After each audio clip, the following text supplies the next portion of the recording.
that all men are created equal. As a member of Congress, I get to have a lot of really interesting people in the office, experts on what they're talking about. This is the podcast For insights into the issues. China, bioterrorism, Medicare for all, in-depth discussions. Breaking it down into simple terms. We hold these truths. We hold these truths. with Dan Crenshaw. The Eagle has landed. Hey everybody, welcome back.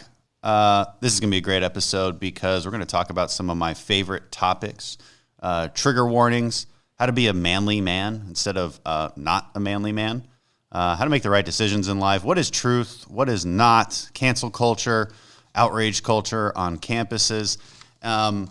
We have a great guest with us today to discuss that, Dr. Gad Saad. He has been on Joe Rogan 7 times. All right, that's pretty good. That's a lot of talking on Joe's show. I've only been on twice, so God, I've got to get my numbers up here. Dr. Saad is a professor of marketing at John Molson School of Business at Concordia University. But more than that, I mean that doesn't sound like somebody who could talk about these topics, but he can. What he really studies. What I would really say he is a evolutionary behavioral scientist, PhD in psychology, and just a really fascinating guy. Just came out with a book called The Parasitic Mind, which was released last month, and talks about censorship, identity politics, political correctness, universities incubating and promoting bad ideas, and really just fighting back in the culture war. This is going to be a phenomenal episode. Dr. Saad, thank you so much for being on. Oh, such a pleasure to be with you, sir. All right. So I actually want to start with Lebanon and your feelings on that. I write a lot about perspective and knowing what hardship is and what it isn't, and as a way to, improve yourself, or as a way to like frame your reality a little bit better. And you grew up in Lebanon, a Jew in Lebanon, your family fled. I think you've said you haven't been back since like 1980? My parents haven't been back since 1980. Okay, you visited? I haven't been back since mid-70s. Oh, wow, yeah. So I happen to love Lebanon. I've done some work there when I was in the military. I thought it was a fascinating place. It's been going through some huge hardships ever since the Syrian civil war. I guess, tell me about your memories of Lebanon, how you fled. Just give me a little background on your story, and maybe how that led to this current subject of expertise that you're in now. Right. So in chapter 1 of The Parasitic Mind, I do exactly what you just asked me, because I exactly want to contextualize why I'm rightly armed to weigh in on many of these topics. And so, as you said, I was born in Lebanon. We were part of the last group of remaining Jews. There's always been a lot of antipathy towards the Jews in the Middle East, but in Lebanon, it wasn't too bad. It's always not too bad until it becomes really bad, right? You don't have a heart attack, you're jogging until you drop dead of a heart attack. Mm-hmm. And so we were part of the last remaining Jews that had steadfastly refused to leave Lebanon. Most of my extended family had left, many to Israel, some to Canada, some to France. And so we were part of that last sort of standing group of Jews. But then when the civil war broke out in the mid-70s, it became really impossible to be Jewish in Lebanon. And so I experienced the first year of the civil war and saw things that no human should see, and certainly no 10, 11-year-old child should see. And then when we left and came to Montreal, my parents continued to go back to Lebanon because we still had businesses there. And on one of their return trips, an ill-advised trip, in 1980, they were kidnapped by Fatah.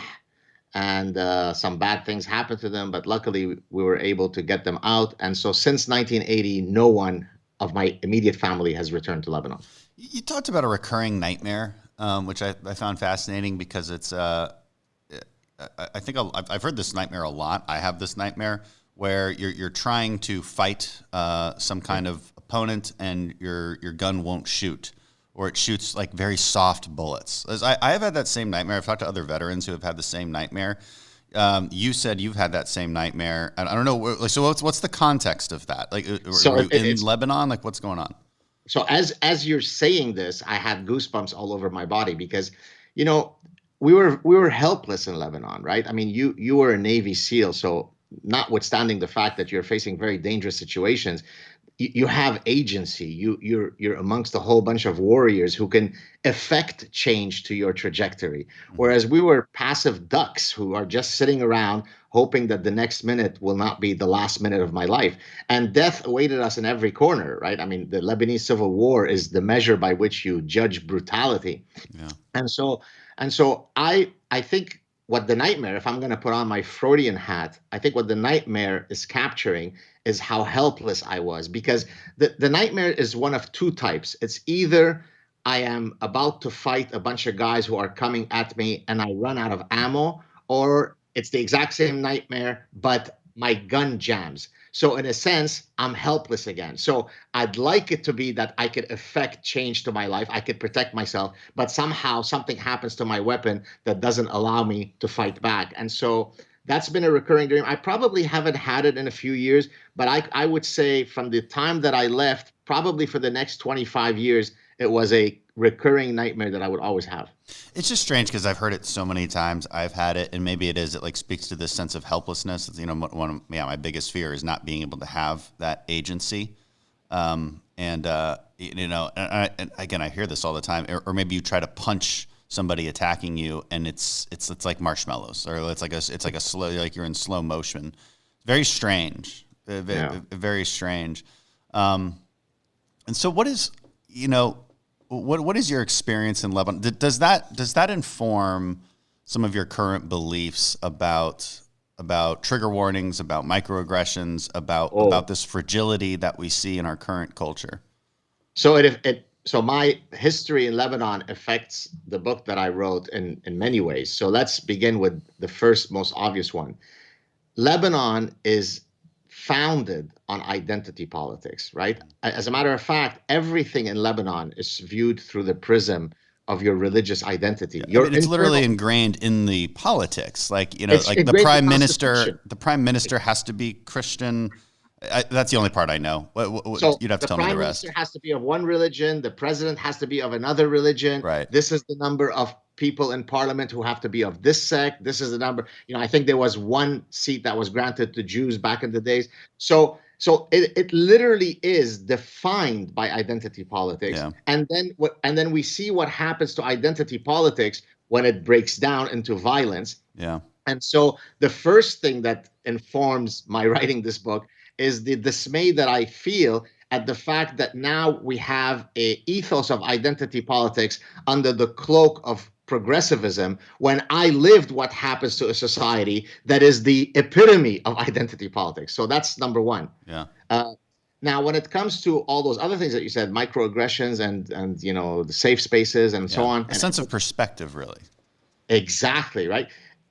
And so I'm a real victim in that I've experienced the real hardships of life. So of all possible states of life that can brand you as a victim, it's difficult to be more than that of a child war refugee who's seen things that are unimaginable. So now imagine how offensive it is to me. I mean, in a true sense of being, epistemologically offended, when you have people in the West who are pampered in the societies that they don't even appreciate, getting worried because maybe someone is going to misgender them. Now, this doesn't mean that we shouldn't be kind to each other. This doesn't mean that if someone approaches me and says, please address me with this pronoun, that I'm not going to be kind and acquiesce to it. But perspective, as you said, understand that the society that you live in is a real anomaly in the history of all societies, and ask someone like me who doesn't come from the West, and then maybe you'll have perspective and stop whining. Yeah. Wouldn't that be nice? I had this weird and foolish insight about 6 months ago during the beginnings of the pandemic, back when we sort of thought we were all in it together, and we were like, we're all going to do something hard together. This is a once in a lifetime situation, global pandemic.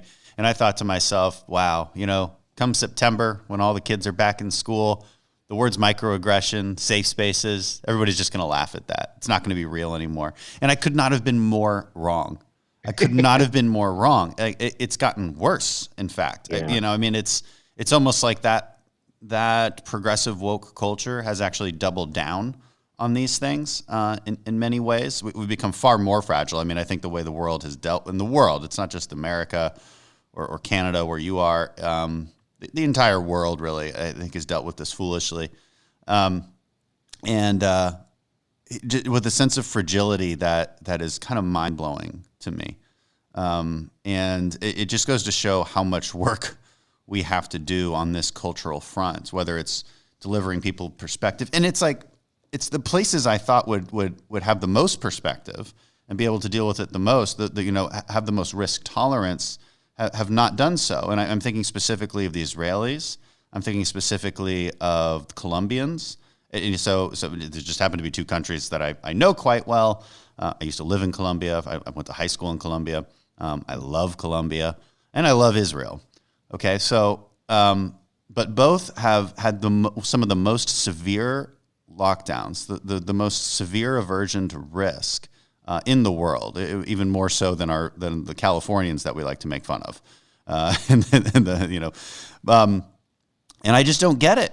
Right, I just don't get it. I've talked to my Colombian friends about this, and they actually have some decent explanations. It's like, well, we've got like no hospital capacity, so okay, fair enough. And they're like, also, we're a wild bunch. I mean, if you don't really tell us what to do, like, we will do whatever we want. And okay, fair enough, that is part of the culture. But I don't think the same can be said of Israel. So it's just been interesting across the world. I mean, what are your thoughts on that? Well, I guess I'll start with your first point about fragility. It's a theme that comes up on several occasions in the Parasitic Mind, where I talk about, for example, so let me step back since you mentioned COVID. So let me link it to a medical issue. So there's something in evolutionary medicine called the hygiene hypothesis, which basically argues that, for example, if you want your children to grow up free of respiratory ailments, then you have to trigger their immune system. In other words, children who grow up in environments where there are allergens and there are pollutants, let's say pet dander or dust, or growing up on a farm, are less likely to have autoimmune diseases because your immune system expects to be challenged by these stressors, and hence your immune system has to be antifragile, correct? Mm-hmm. Now, I take this principle and I apply it to your critical thinking faculties. Your brain and mind contains a big prefrontal cortex that expects to be challenged. In this case, the pollutants might be opposing ideas, right? In other words, I learned to think better by once in a while being exposed to pollutants, allergens, ideological allergens that are contrary to mine. And that's how I hone my critical thinking skills. This is how I build my better argument. And so what amazes me about everything that we're doing right now, whether it be discussing the COVID crisis, as you were asking, or anything else that happens on campuses, is we are creating environments that are perfectly anti-Darwinian. Our brains expect to be challenged. Our immune system expects to be challenged. I expect to have friendships that are anti-fragile, meaning what? Dan and I could be very good friends, but he may have a different viewpoint about the Middle East than I do. And if he is a true friend, I should be able to disagree with him, and then we should be able to go for a beer. If you and I can't disagree on important substantive issues, then you're no friend worthy of my attention. And so this anti-fragility issue is a terribly, by the way, the one who really made it famous in its current coined term is another Lebanese, Nassim Taleb, a very good friend of mine. Yeah, I reference him in my book too. Right. We have a lot of themes that cross over. Frankly, I would have referenced you quite a bit if your book had been out a year ago. The anti-fragility. It's more than just being resilient. It's actually, I think, the point of that of his work is to say you need to become stronger when something bad happens. So seek out hardship, right? Which is a lesson that I teach as well. You need to be seeking it out, right? And it doesn't mean take unnecessary risk. Well, it depends on what you mean by unnecessary. I think a lot of people would think that I take unnecessary risks. But that's the level I'm at, I guess. But you need to challenge yourself, and I tell people this all the time. It could be something small, right? Because it needs to be more challenging than what you did yesterday. It doesn't necessarily need to be challenging according to the SEAL teams. And maybe it's just one small thing at a time, but you have to build up those calluses. And what you're talking about is mental calluses, right? Challenging yourself with different ideas. So how's that going on? So, I mean, you're a professor on a campus. I mean, Yeah. you know, how much work do we need to do to get Well, back to normal? right. So let me just first say, I think it might be more dangerous to be me on university campuses than to drop a Navy SEAL in Dunbar province. Well, So yeah, maybe. yeah, no, but I want to contextualize things so that people understand. It's not as though the campus is rife with a million blue-haired feminist glaciology majors. So that's not the point. The point is, though, that there is a sufficient number of such folks that keep the rest of us, well, not me, but I'm speaking as if I'm part of the cowardly class, that keeps the rest of us quiet. So the analogy that I like to use is, it didn't take 190,000 terrorists to bring down the Twin Towers. It took 19 terrorists, right? And so you don't need 10,000 social justice warriors on campus to create an environment that's very chilling. So how is it going? Look, I'm fighting these issues every day, right? I mean, last year we had to start taking mandatory sexual dynamic classes where we learn how to speak to the opposing sex. Now, I mean, imagine how offensive that is. I'm at the time, I'm 56 now. I was 55 then. You know, I'm not able to continue in my employment unless my university teaches me what is appropriate way to speak or not. So it's everywhere. I receive thousands of emails a week from people who are facing these dreadful ideas. And so unless people rise up, it's only going to continue and get worse. Right. And so let's get to the root of that, which is really what your book is about. I mean, the kind of the psychological root of this sort of wrong-headed thinking. I mean, that is, and I guess, engaging in this parasitic mind. So I'm going to start out with a quote. You've got a very quotable book. When we think of a pandemic, we often conjure images of deadly infectious diseases that spread rapidly across countries, causing unimaginable human suffering. The West is currently suffering from such a devastating pandemic, a collective malady that destroys people's capacity to think rationally. Unlike other pandemics where biological pathogens are to blame, the current culprit is composed of a collection of bad ideas spawned on university campuses that chip away at our edifices of reason, freedom, and individual dignity. This book identifies those pathogens, discusses their spread from the universities to all walks of life, including politics, business, and popular culture, and offers ways to inoculate ourselves from their devastating effects. So that's a good intro, I think, into what the book is about. One thing I think related to what we've been talking about that I wanted to ask you about, this sense of fragility.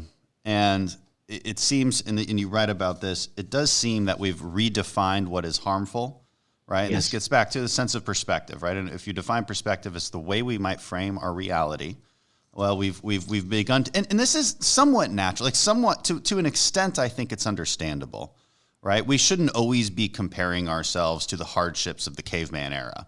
So, Sure. you know, progress does have to happen. And I guess that the question is, like, what's the right balance? You know, because I think if you were to lay this criticism on some SJW who's complaining about whatever thing, you know, they might have a point if they're like, you can't make me put myself in the Lebanese civil war in my head and tell me suck it up, right? It's not fair. That's not a balanced comparison. And I might say, well, okay, maybe to an extent they're right, all right, because it's so extreme. So I guess what is the balance, and how does that relate to what you discuss here about concept creep, right? Where we just expand, we're constantly expanding what constitutes harm in our everyday experiences. So I mean, what is the right balance? How do we figure that out? So concept creep is a concept that I use in explaining my theory, which I call the homeostasis of victimology. And so let me explain what that term is. Some of your listeners may not know what homeostasis means. So many things in life are homeostatic. So, for example, many things in my body and yours are, right, if my blood sugar goes below a set acceptable point, then I will engage in a purposive behavior to fix that problem. Your thermostat in your room is a homeostatic system, right? You set it at 70 degrees, and then if it gets too cold or too hot, then the proper action is taken by the thermostat machine. So I argue that we're experiencing right now a similar mechanism when it comes to victimology. We have to set the victimology bar at some point, and if we're not there, if we're not the racist, Nazi, homophobic, Islamophobic, transphobic society that the left is telling that we are, then we will redefine instantiations of what constitutes bigotry so that we always achieve that set point. So that's why I call it the homeostasis of victimology. Now, concept creep is very relevant to that idea. This was developed by an Australian psychologist, because basically what he did is he looked at 6 different cases in the mental health context, let's say bullying. And he argues that we are horizontally and vertically augmenting what constitutes a form of bullying. So for example, if for now you have a kid who is always picked last in the soccer match at recess, that becomes a form of bullying. But you and I would not have considered that to be an instantiation of bullying, right? Yeah. There's a natural hierarchy in life. Some kids are more popular than others. Some are more athletic than others. There is an assortment mechanism. We're not social ants as socialism would like us to be. We do assort on a hierarchy. And so to me, that would seem as to answer your question of balance, it doesn't make sense to argue that if you are consistently picked last in an athletic event at recess, that's a form of bullying. Or when you say silence is violence, so an inaction becomes an act of violence. So I'm not sure where to set the balance, but my folk psychology should tell me that arguing that someone catcalling you is a form of linguistic rape is probably concept creep, because it defiles, if you forgive the pun, it defiles what a true victim of rape experiences. Mm-hmm. Rape is a physical act, right? So if some idiot, some construction worker, if I could be stereotypical, catcalls you, that's not a sexual violence act. It might be reprehensible, it might be detestable, but it's not linguistic rape. Right. Yeah. I guess the answer is common sense. Right. That's why that's the subtitle of my book. Right. Yeah. And common sense, unfortunately, is subjective. I mean, I'm in politics, so everybody calls their policy common sense. And that's the thing. It's this entire, book, this entire conversation, what I try to do is define truth, and get at this concept of truth. And so, and that's been really what's under attack. You write about postmodernism, and postmodernism, I think, can be defined a number of ways. One of the attributes of it that you talk about is basically turning truth on its head, saying there is no absolute truth, that everything is subject to the whims of, I guess, whatever progressive movement is popular at the time. It's a rather scary thing, and they wrap it up in such flowery language. This, as they've sequestered the academics into their fold, they've given themselves the ability of these word salads, or the tools of word salads, to make you think like, wow, this is really smart stuff, and people want to feel like they're smart. They want to feel like they're intelligent, and so they get wrapped up into these things. And so, I mean, we'll talk about your assessment of postmodernism. What my question is on it? Why did it even start? Like, what is the benefit of it? Like, when we engage in things as humans, we would think there's some utility in taking a certain action. What is theirs? Right. So you're exactly right. Postmodernism espouses that there are no objective truths, other than the one objective truth that there are no objective truths. So already their edifice of BS is crumbling. Now, so let me give you a personal anecdote of my interaction with a postmodernist, so that your viewers or listeners can get a sense of the type. I call it, by the way, postmodernism intellectual terrorism, because in the same way that the 9/11 terrorists flew planes onto buildings, postmodernists fly planes of BS onto our edifices of reason. And so it is truly anti-scientific, complete form of intellectual terrorism. So let me first explain the personal anecdote in my interacting with a postmodernist, and then I'll answer why I think it originally started. So to your question.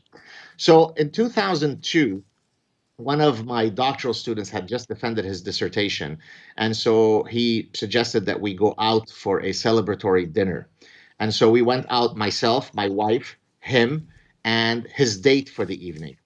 And so he tells me before we go out for that dinner that his date for the evening is a graduate student in postmodernism, radical feminism, and cultural anthropology, what I call the holy trinity of BS. And so he was kind of warning me, let's be on our. I said, oh, I got you. Don't worry. This is your celebratory dinner. I'm going to be on my best behavior. Don't worry about it, which, of course, was a complete lie. And so about halfway through the dinner, I turned to his date and I say, oh, I hear you're a postmodernist. You study postmodernism. She says, yes. I say, there are no universal truths, correct? No.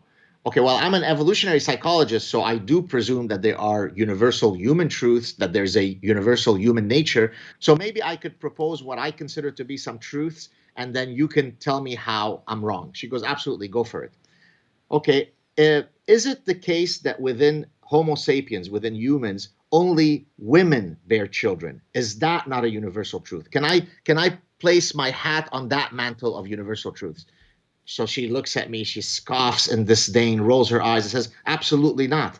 I said, oh, it's not a universal truth that only women bear children. She says, no. I said, how is that? She goes, well, there is some tribe off some Japanese village, island, where in their folkloric mythological realm, it is the men who bear children. So by you restricting it to the biological realm, that's how you keep us barefoot and pregnant. So once I recovered from the mini stroke I had at listening to such nonsense, I then said, okay, well, maybe it's too complicated. It's too controversial for me to argue that only women bear children. So let me take a less contentious example. Is it true that from the vantage point of anywhere on Earth, sailors since time immemorial have relied on the following fact, that the sun rises in the east and sets in the west? So here she uses a sub-branch of postmodernism called deconstructionism. She says, well, what do you mean by east and west? Those are arbitrary labels. And what do you mean by the sun? That which you call the sun, I might call dancing hyena. Exact words. So I said, okay, well, the dancing hyena rises in the east and sets in the west. And she said, I don't play these label games. Now, she wasn't some, she hadn't just escaped from a psychiatric institute. She was aping the exact word for word gibberish that is a central feature of postmodernism. It's insane, right? It's a form of mind blank. You fill in the blank part because I don't want to say those words. Now, why do I think that it started? So a couple of things. I argue exactly along with your intuition about, I call it faux profundity, right? Michel Foucault, who was one of the central guys in postmodernism, the other two are also French postmodernists, Jacques Lacan and Jacques Derrida. He was once having a conversation with an American philosopher of great repute, John Searle. And John Searle said to him, hey, Michel, how come when I hear you speaking to me, you seem to make complete sense, but when I read your stuff, I can't understand any of it? And to his credit, Michel Foucault answered, well, in France, if you don't confuse people with all this stuff, then nobody takes you seriously. So I genuinely think that it started off as an experiment whereby, and it's an experiment in envy. So let me explain what I mean by that. The physicists and the mathematicians over there on that side of the campus, they're getting all of the glory. They're doing important stuff. Yeah. Well, why is it that they're doing important stuff? Because the reality is their work is impenetrable. If you try to read a math paper, within the first line, if you don't speak that language, you're gone. You're out. You're out of the club. Well, let's create a similar club of impenetrable gibberish. But unlike math, which gets us to the moon and lands us on a comet, we will build a faux verbiage of BS, but hopefully it will convince people that we're saying something meaningful. And guess what? 50 years later, a lot of brains have been parasitized and a lot of tuition fees have gone to waste. In what year were these? What's the time span of these French philosophers you're talking about? So they really picked up in the 60s, and then they started infecting every single field. As a matter of fact, the most famous case that demonstrated the uselessness of this nonsense was a physicist, Alan Sokal, who in 1996, it became known as the Sokal hoax.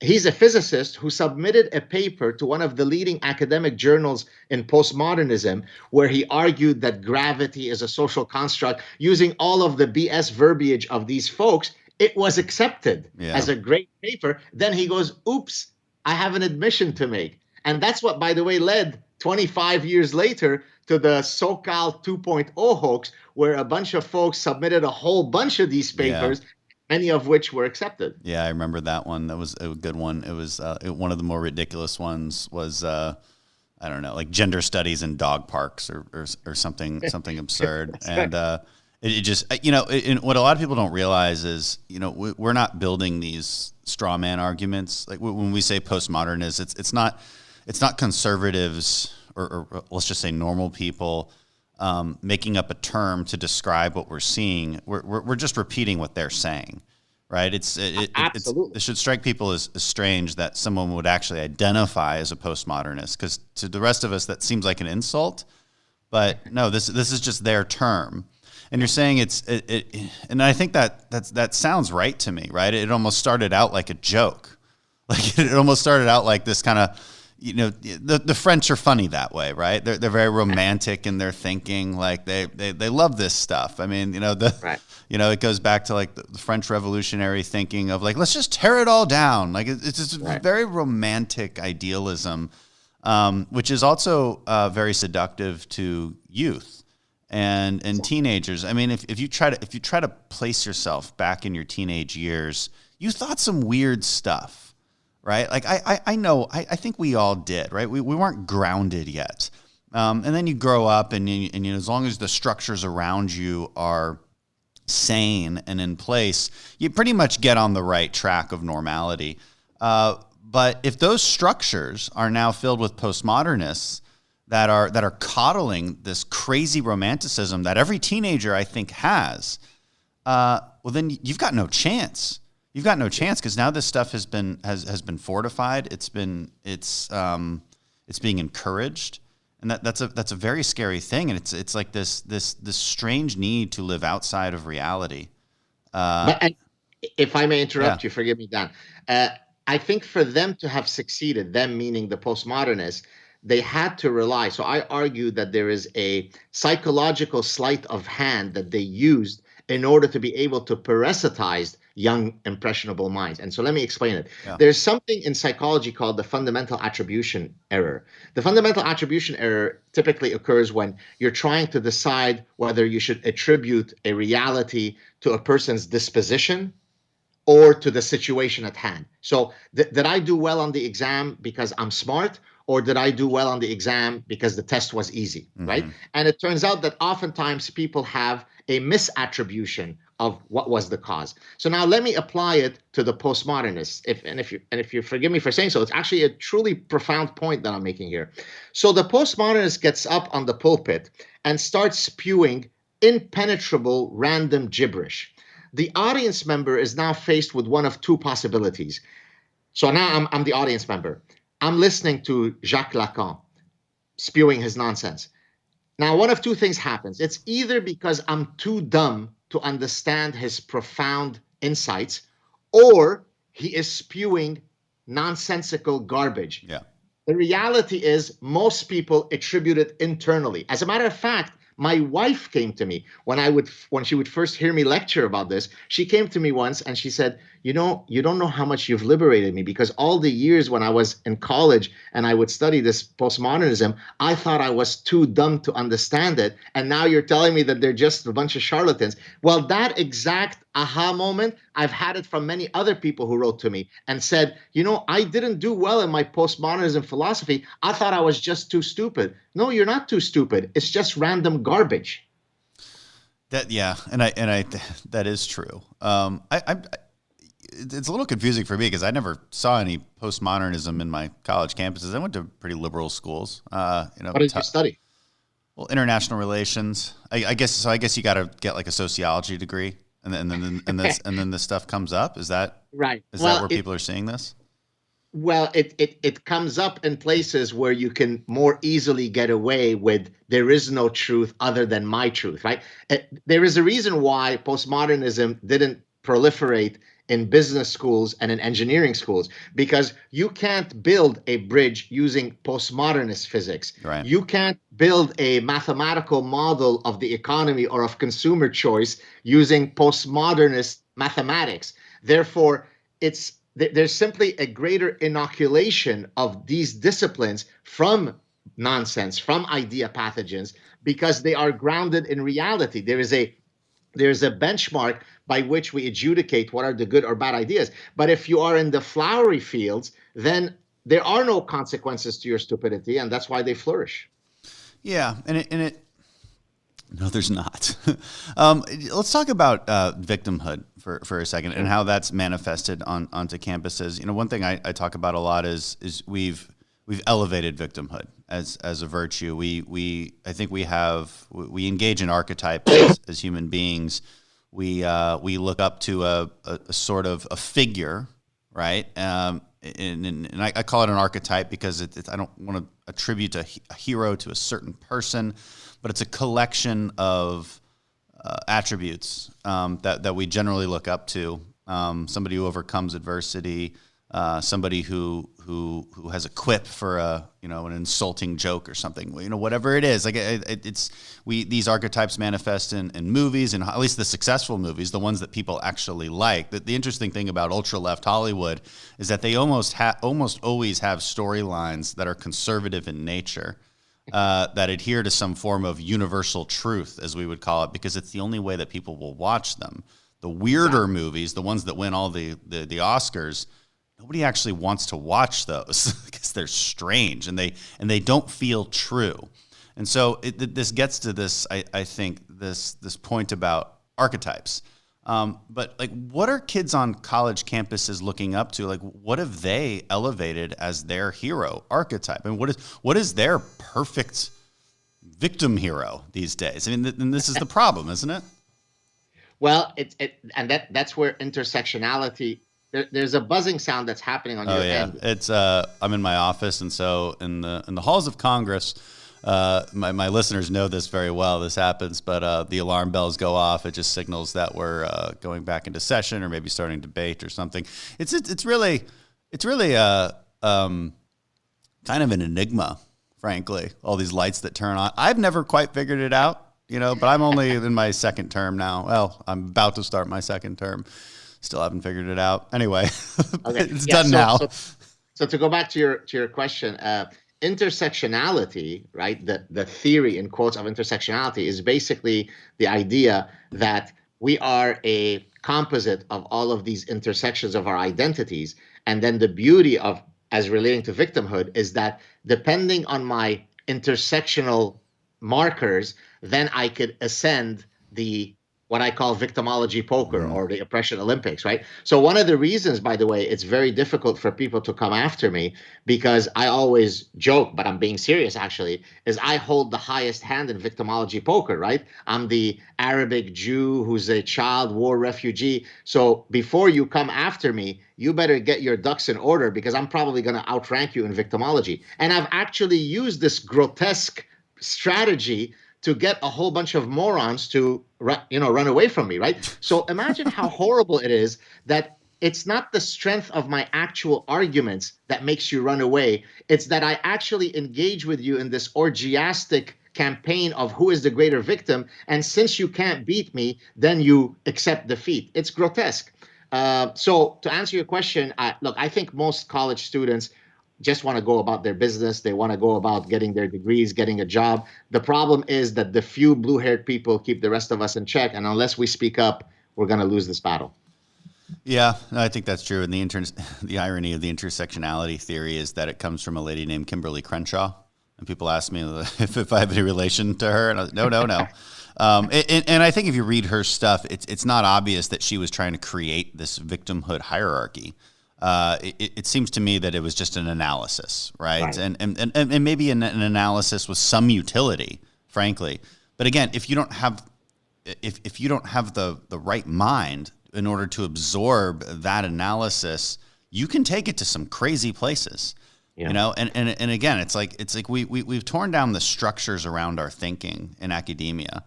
And I'm just not sure how to get it back. I don't know if you have any thoughts on that. That's sort of a deeper and harder question. I mean, because I get asked this question all the time as a politician, right? What are we going to do? This is people's biggest fears. What are we going to do about our education system? It's teaching our kids crazy things. Is there any way to fix it? So I think there's no magic recipe other than getting engaged. And so in chapter 8, the final chapter of the Parasitic Mind, which I call Call to Actions, one of the call to action is activate your inner honey badger. Mm-hmm. And the reason why I use this vivid comparison is because the honey badger, for your listeners who may not know, is one of the most ferociously fierce animals you could think of. It's the size of a small dog. It could have 6 adult lions approaching it. They run away. Well, how is that possible? Because they are so incredibly fierce and ferocious. Well, I argue that if you have principles that you are well reasoned, are well articulated, that you could defend, then be a ideological honey badger. And that's how I live my life. If you follow me on Twitter or whatever, you come after me, I'm going to come after you, your ancestors, your dead ancestors. There's no end to how much I'm going to go after you. I mean, politely, nicely, sometimes with a bit of spice. But because I am so committed to defending the truth, I am indignant when I see a murder of truth. And the reality is everybody has to foster that reflex. Now, some will do it more than others. Not everybody has the right platform, because people write to me and say, but, you know, we're not some fancy professor with millions of followers and so on. Well, guess what? You don't have to be. It's trench ideological warfare. If somebody says something on Facebook that you disagree with, challenge them politely, nicely. If somebody says something at the pub, challenge them. If your professor says some insane thing like people menstruate, not women menstruate, challenge them. The problem is that there's a reflex to subcontract this fight to a few people. You know, Gad Saad is on this. He's got it for us. No, I don't. I've got my voice. I can do whatever little I can to contribute. But if everyone from the silent majority were to speak up in unison, these idea pathogens would be defeated by next Wednesday. If we don't speak up, then we're going to be on a slow train to hell forevermore. Yeah, and I would say we got to speak up the right way. You know, you intellectualize your beliefs in an incredible way, but that's difficult. That takes a lot of work. And so I think what you're hearing from people is they feel a little bit helpless because they don't necessarily have time to read all this philosophy and truly think through these ideas. And it takes that time. It really does, because you're engaging in a war that is strange. It's strange. These postmodernists have twisted reality to such an extent that when a normal, regular person who like just needs, you know, is thinking about what's on their grocery list, and then they're like, okay, my kids they're at karate class, you know, they don't have time, right? They know it's all BS. They know it intuitively, but they don't know why, because they're not used to having to deal with this. This is the advantage of the postmodernists, right? They by questioning everything, You've put us on this crazy defense, right?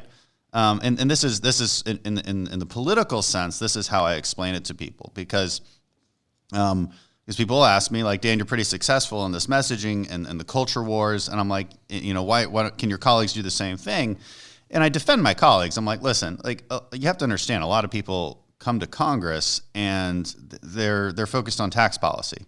Right, they're focused on like, listen, I got to get my business, I got to get businesses back on track. You know, I'm focused on this trade deal, right? Normal things that honestly you should expect your legislators to be focused on, because all the other stuff in our culture should have already been decided by now, right? We've kind of accepted all these universal truths, and so conservatives have been living in that world for a long time, and a lot of us did not notice that over the past couple of decades, the culture war had come to full fruition, and they didn't know how to fight it anymore, because they didn't know that we even had to defend these things. They didn't know that we have to defend what a nuclear family is.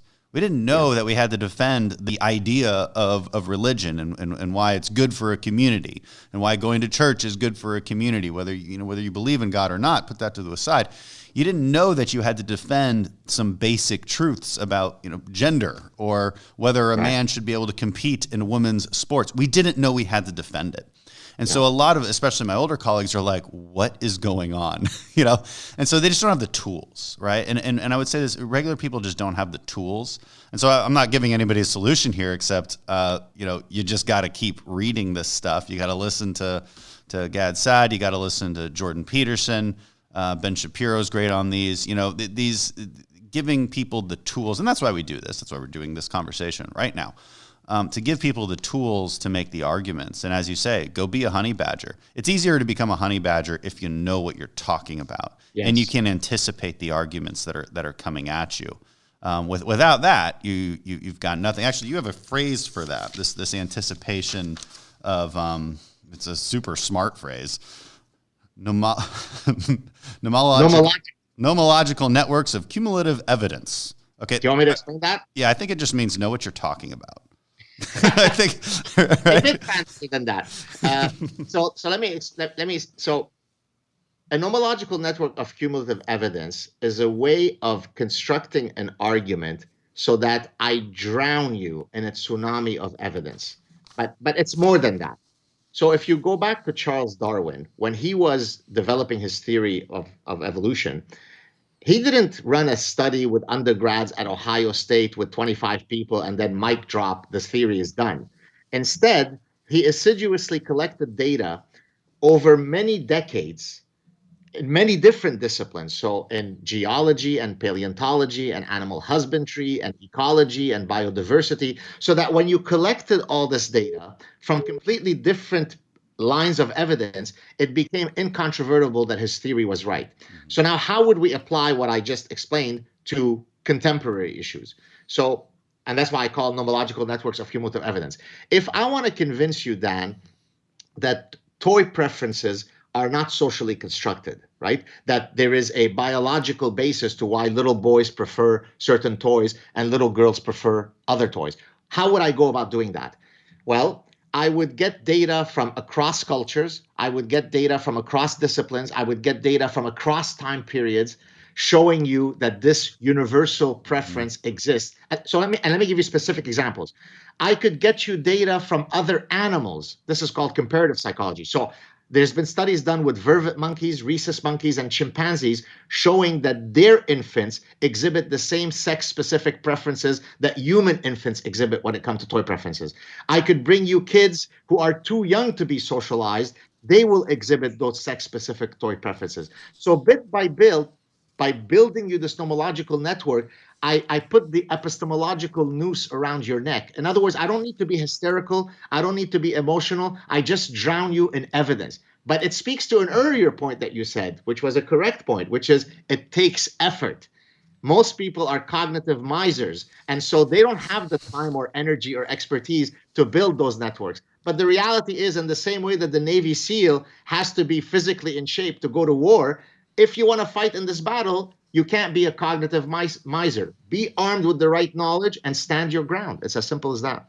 It is, and giving people the tools. I think to frame arguments is important. This is how I tell people to debate. The first thing you should do before you start answering somebody in a defensive way, the best way to go on offense is to sort of frame the other person's argument, and by way of doing so, you're revealing the absurdity of it, right? So we kind of went over some of these things, right? Like with identity politics, and Ben Shapiro is really good at this. He'll say what you just did there is you claimed authority based on your identity instead of making an argument and making an authoritative argument based on reason. So he didn't even address the point. Yeah. Yet he will in a second. But right there, that's you framed it, right? You just framed what they did. You framed the intellectual dishonesty that they just engaged in, and after that, it's like finish him, I mean, so and I think you tell us. I think your book teaches us how to do that. You give us a lot of tools to do that. In chapter 2, whatever. You have a quote here that I like. One's heartfelt outrage seldom says anything about the truth or falsehood of one's position. So again, this is a point I make very often. And, what I say is your opinion doesn't matter to me. Your opinion only matters insofar as it can be based in fact and reason, right? There is this nonsense of your truth is just that, right? It's nonsense. It's cheap talk. So talk to us about that and this sort of facts versus feelings dichotomy and the places where feelings are okay to engage in, and there's emotional reasoning is actually okay, and where it's not okay. Sure. Before I do that, so you were mentioning Ben Shapiro's strategy. I use another strategy when I'm trying to demonstrate the fallacy of some of these, parasitic positions. I use satire and sarcasm. I've noticed, Yeah, right. So basically I argue that satire is akin to the very sharp, incisive surgeon's scalpel cutting through warm butter, right? And that's why satirists are usually the ones that we first have to get rid of in a dictatorship, because we're not worried about the guys with big muscles. We're worried about the guys with big brains and sharp tongues who could mock our ideology into oblivion. And so I would implore people to, if they're able to do it, not everybody has the ability to use satire. But by the way, my satire, I often joke that it is prophetic, because I actually use a particular psychological mechanism to do that. What I do is I take your idiotic position where you are today, and I try to find the most extreme boundary condition of where this lunacy would lead. Mm-hmm. I satirize that point, and then I fold my hands, and wait for reality to reach my satire. So anyway, that I just want to say that. Yeah. Regarding emotional feelings versus thinking, you're exactly right. We're not emotional beings or thinking beings. We're both. The challenge is to know when to activate the right system. So for example, when I'm taking a shortcut down a dark alley because I want to get home 10 minutes quicker, and I see 4 young men loitering. And yes, by the way, this might trigger some people. 4 young men are more likely to be dangerous than 4 elderly women. And that's not sexism. It's called reality. So if I'm walking down a dark alley and I see 4 young men, I will have an evolved response. My heart will start beating faster. I might have an increase in blood pressure. Why? Because that fear response, which is an emotional response, is an evolutionary-based response. It makes sense for me to react this way. So in this case, having had my emotional system activated makes perfect sense. If I'm trying to solve a calculus problem, all of my emotional system in the world is not going to help me solve the calculus problem. So the problem is when you are misapplying the wrong system. So and then I demonstrate that in the context of, say, presidential elections, right? When people are taking positions or choosing a candidate or deciding whether Trump is good or not, or Obama is the noble prophet or not, they're completely basing it on their emotional system, right? It is Trump is disgusting, he's vile, he's repulsive. All of those responses that I gave you have nothing to do with his policies.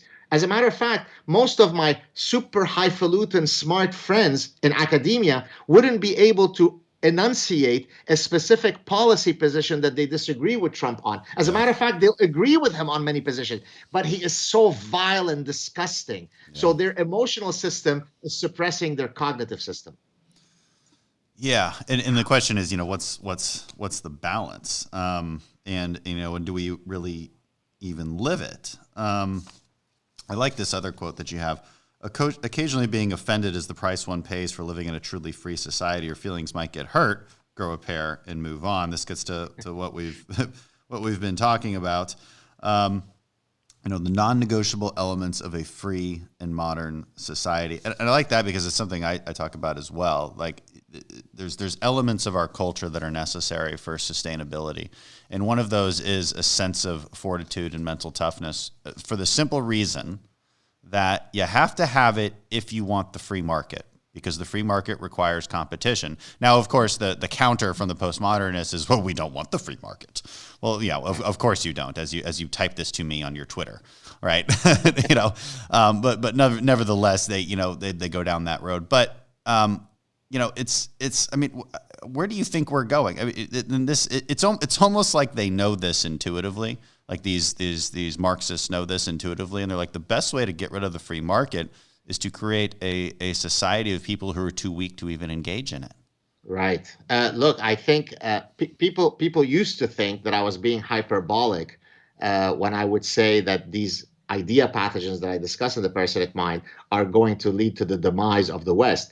Now, I don't mean that they're going to lead to the demise of the West by next Tuesday, but wait 50 years, 100 years, 150 years, then you will have all of the conditions that are rife for what happens elsewhere in the world, right? You will have Lebanon. You will have, look, people in the West don't appreciate that what we have in the West is such an anomaly historically, right? That's not the default society that history has been defined by. So they take it for granted that we will always have those freedoms. There's a quote, by the way, in my book by Ronald Reagan, which I'll paraphrase, where he says, every generation you have to fight against those who are trying to intrude on your freedoms, right? Yeah. So it's a perpetual fight. And so to answer your question in a long-winded way, where are we heading? If these idea pathogens continue to, spread through every nook and cranny of society, we will lose the West. And the only way we will be able to gain it back is through violence. So I would rather win the battle of ideas today peacefully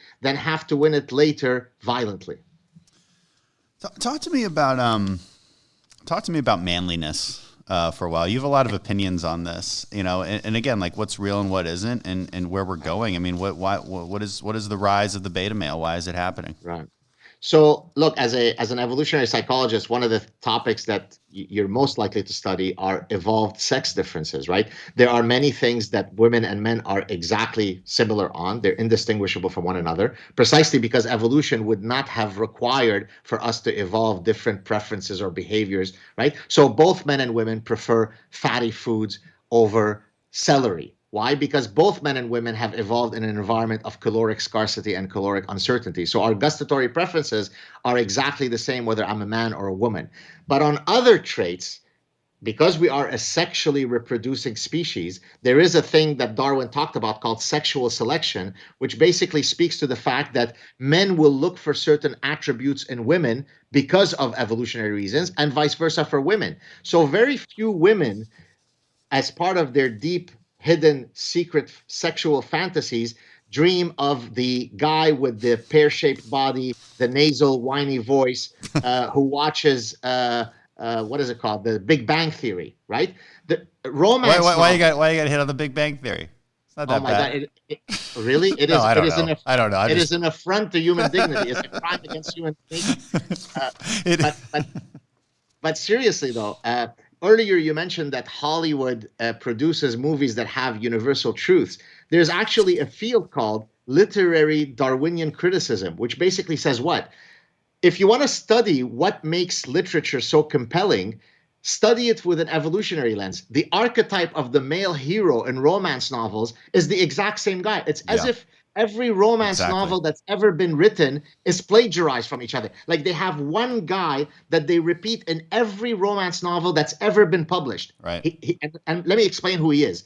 He is a count or a prince. He's also a neurosurgeon. He's also tall. He wrestles alligators on his six-pack. He is reckless, except he's going to be tamed by the love of this one woman. I've just explained to you every romance novel that's ever written.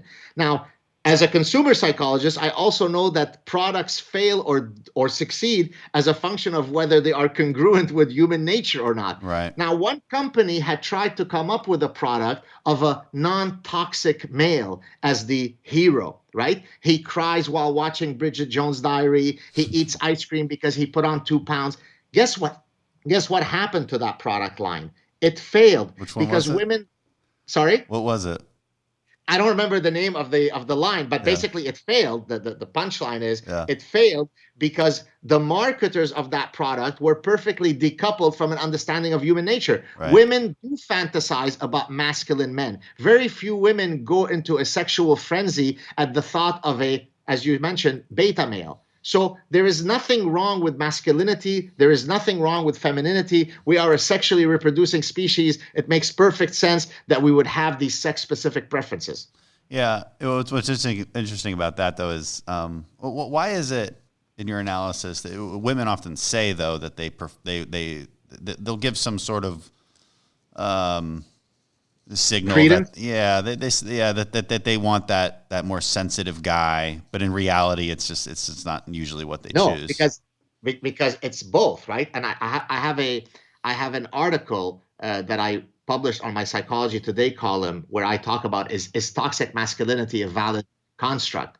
And what I argued is that women want a sensitive guy, but who's also very socially dominant, right? So, I mean, you don't want just the guy who beats you and with a club and then takes you into the cave. So, humans are a multi-attribute construct, right? I can be both funny as a guy, but I'm also very serious as a professor. I can be a buffoon sometimes, but I could be austere as an academic, right? I could be very sensitive because I love my wife and children, but if you attack me, I am violent to no end. So we're complex creatures. So women are saying that they want a guy who has emotional acuity, who has sensitivity, but they also want a guy who is socially dominant. No woman has ever said, I will only mate with the guy who plays video games, stays in his pajamas, and is still living with his mom. No woman has ever uttered those words, and no woman will ever utter those words.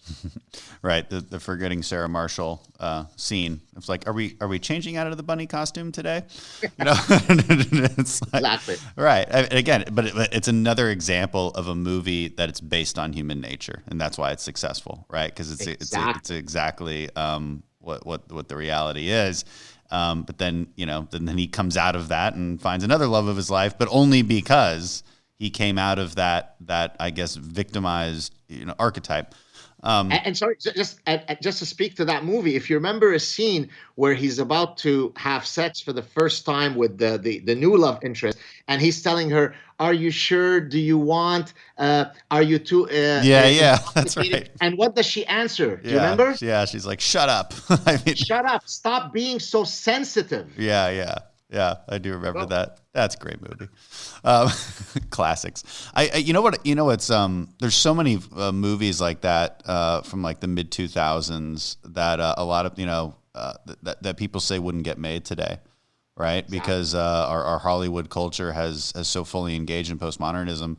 I think we run into this every day, my wife and I, when we're like, okay, maybe there's a great new movie out, and then we're like, nope, forgot. We're living in 2020. There are no good movies anymore. So true. The only good ones are like sci-fi and Avengers movies. This kind of the stuff that's so far from reality that they're allowed to have some agency. But like it's almost like our pop culture has gotten completely away from describing normal human life in an entertaining way because everything's so offensive, right? And so to speak to that point, in several of my earlier books, so in The Consuming Instinct and The Evolutionary Basis of Consumption, in both of these books, I have chapters where I talk about fossils of the human mind. So let me explain, because it speaks exactly to the point that you just made. So our human minds are organic, so they don't fossilize, right? But what does fossilize are the cultural products that are left behind by human minds. So if I want to study universal truths, I could study ancient Greek poems. I could study song lyrics. I could study movie plot lines, because by doing a content analysis of those themes in those cultural products, it will tell me something about our shared human nature, right? Seinfeld, even though it is about a very specific group of 4 characters in New York City in the late 80s and early 90s, has been syndicated in endless cultures that you would think are very different, because underneath those cultural differences are certain themes that are universally true. That's what makes literature powerful. Yeah. That's what makes a great movie. And so you're exactly right. Postmodernism removes that by saying there are no rules of creation, but the rules of creation are embedded within our DNA. That's what makes art beautiful. Right. And postmodernism is essentially, taking this kind of iconoclastic ideas, which, have some place, right, in modern society. Like, they're fun, but they try to force them on you, right? It's not enough for them to tolerate it. For you to tolerate it, you have to celebrate it. And the only way for you to celebrate it is for that to be the only thing that you look at, right? And it's this is where liberalism is. Well, this is where I think the left has kept liberals out, right? I think it's trampled over liberalism. Liberalism would suggest that equality is the actual answer, that neutrality is the answer. That the basic point is to not infringe on each other's space, right? And to create a governing structure that supports that. But they've gone well beyond that, right? Into very anti-liberal ideology where it's like, no. You have to celebrate what I do, right? And now we're infringing on somebody else's thoughts and actions, and that seems to be the basic problem. But I want to get back. You can respond to that, but I still wanted to bring us back to the toxic masculinity discussion, just because it kind of blew up recently.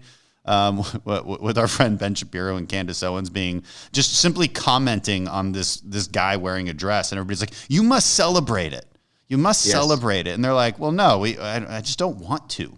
Like, that doesn't make you a bad person. It's what is this strange world that we live in? And also, I have so many. I'm wrapped up a bunch of questions for you all at once. And also, what is causing this? Like, what is the point? Right? Why encourage men to act that way? What could possibly be the evolutionary biological reason for doing so? For wearing the dresses, and for skewing, for removing themselves, for departing from masculinity in every form. Well, because they're constantly taught that you have pathologized masculinity. It's a disease to overcome, right? Think about it. I have several quotes in the Parasitic Mind that speaks to this point, right? In gender studies classes and in women's studies classes, masculinity is a pathological state. So if you're teaching that to people, then is it not normal that people are going to try to, roll back their masculinity, right? Look, I get emails from women, right? Because they know what I do and so on. And they say, I go to a bar or to a place where I want to meet men, and I leave very frustrated because no man will approach me, right? Because now to approach a woman, to try to use, forgive the vernacular, to pick her up is a form of sexual harassment. So that people no longer understand the basic folk psychology rule of life. Am I allowed to approach a woman and try to seduce her, or is that seduction rape? If I tell you a compliment about how beautiful you look in that dress, is that compliment rape, or can I say that to you? So people are so confused as to what they're allowed to say or do, so that they then become what you said, which is they sublimate their masculinity to hopefully get the progressive gold star. It's insane. No, it is insane. Unfortunately, I think we're basically out of time because I have a meeting here shortly. Because we could do this for hours. I was actually trying to get you to answer the way I framed that question. I know I scared you out of it before because I didn't want you to curse too much on my podcast. But please describe it. All right. So you just give me the PG version. But sure. What you talk about in your book is male social justice warriors as sneaky. I'll call them breeders. Yes. But explain what you mean by that. The correct word starts with F. Yeah. So this theory, I got it from. So as an evolutionary psychologist, you often study what's called comparative psychology. If you want to make a comment about human phenomena, you study other animals to see if there is a corollary, if there is a homologous reality. Mm-hmm. And so I wanted to look at, I had this intuition that a lot of these male social justice warriors did not have the morphology of the classic Navy SEAL, right? Yeah, they weren't the toughest guy on earth, basically. Exactly. The best looking, smartest. Exactly. And so then it's very good, right? Which is, of course, you. And so I started thinking, okay, well, let's go to the animal literature. And this is where I stumbled on. So if you want to use the fancy scientific term, it's called kleptogamy. Kleptogamy is the stealing of mating opportunities. So in many species, what you have is two types of males. Morphologically. So for example, you'll have a male that looks like a dominant male, and then you have other males who can't compete on those morphological traits. So they assume what's called female sexual mimicry. They will look and act like a female so that they could evade the protection of the dominant male, and they could surreptitiously then mate with the females. And this is why they became known as sneaky breeders. Okay. Mm-hmm. And so that's where I had my aha moment. Aha. That's what those male social justice warriors are doing, right? They're whiny, they're nasally, they wear the scarf, right? They put up signs, welcome refugees who some of those refugees you would not want to welcome. I come from the Middle East, because they're so empathetic. They're so much more caring than you. And hopefully by me being so caring and loving, I could eventually surreptitiously sneak in a mating opportunity with you. So that's where the male social justice warriors as sneaky breeders comes from. Boom. Yeah. And like you also relate it to, you have an explanation for why the blue-haired, red-haired, the hair dyeing thing might have actually come to being, because it sort of represents ferocity, I guess. So the fancy evolutionary biological term is called aposomatic coloring. So typically in nature, you have the evolution of camouflage, right? I don't want to be eaten, and so I evolved the morphology that makes me camouflage so that I don't get eaten by predators. But you often see, for example, in the Amazonian jungle, you see these frogs. This is a very dangerous neighborhood. There's a lot of predators that are hungry, and these frogs are unbelievably brightly colored, right? I mean, you could see them from 10 miles away. So how could they have evolved such bright coloring, which is contrary to camouflaging? Well, the evolutionary argument is that aposomatic coloring, warning coloring, is basically saying, hey, if you could see me, you probably don't want to take a bite out of me, because you don't want to mess with me. I'm venomous, right? And by the way, what often happens is you get what's called Batesian mimicry, where another species will evolve that coloring even though it is completely harmless. It's piggybacking on that warning system. And so again, I had my aha moment. I said, well, how come all those social justice warriors have the blue and red colors? Because they are ideologically fierce. They are venomously fierce. And therefore, that's how I linked it together. Or and I guess, and if you ask them, they'd probably say, well, because I just won't live in a box, right? I won't adhere to these norms. And they basically apply virtue to this notion that any change is good. Right. And I guess fundamentally that's what postmodernism is about, right? This idea that any change is good. It doesn't matter what it is as long as it's not the norm. And you know what scares the hell out of me is, can you guys at least describe to me like what's on the other side of that? Really? Like what does your utopia look like? Does it look like Chaz in Seattle? Right. I mean, it's exactly what it looks like, actually. But by the way, I know you have to go. I had a guy file a complaint against me at the university because a fan of mine had taken a picture of me and turned it into an ultra social justice warrior. So I had posted that photo and I said, we found the president of Chaz. And so it was a self-deprecating thing, but he was a cross-dresser, so he felt offended by that. So he filed a complaint with my university and so on. It's insane. That's insane. That is insane. Well, I'm glad you're there fighting the battle on the university, and you haven't been fired. So, not all is lost, right? If we've got professors like you holding their ground. I really appreciate it. I'm sure we could do this again as well. Anytime. It was great to have you on. I think people will really enjoy that. Thank you so much. Such a pleasure talking to you. Cheers. All right, cheers. Bye.